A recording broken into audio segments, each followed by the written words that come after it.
હિમાલયા મોલમાં આગની ઘટના બની છે। આગની જાણ થતાં જ ફાયરની 6 ગાડીઓ સ્થળ પર પહોંચી। જો કે ભારે જહેમત બાદ આગ પર કાબુ મેળવી લેવામાં આવ્યો છે।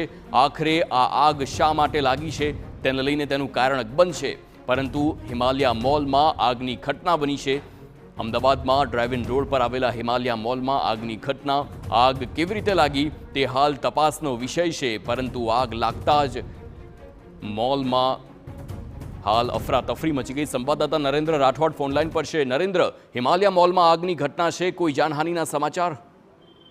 जी, हिमालय मॉल में 5मा माळ पर इंटीरियर डिजाइनर एक स्टूडियो आवेलो छे। ए स्टूडियोना एसी डेकमां आ आगनी घटना बनी हती ने घटना आग लागवानी शरूआत थता ज खूब मोटा प्रमाणमां धुवाड़ो शरू थई गयो हतो ने एना ज कारणे तुरंत ज जे सिक्युरिटी यानी स्थानिक सिक्युरिटी होय छे एमना द्वारा तमाम लाइट बंद करीने समग्र मॉलने खाली करवामां आव्यो हतो। त्यारबाद फायर विभागनी टीम अहींया पहोंची हती। लगभग 7 गाड़ीओ फायरनी अहींया पहोंची हती ने त्यारबाद आग पर झड़पथी काबू मेळववामां आव्यो छे, परंतु जेवी घटना बनी हुई तुरंत ज तमाम मॉल ने खाली करवामां आव्यो हतो। जेटला पण कर्मचारीओ अंदर मॉल में काम करी रह्या छे तमाम ने बहार रस्ता पर खसेडवामां आव्या हता। बिल्कुल नरेंद्र, समग्र माहिती बदल आभार।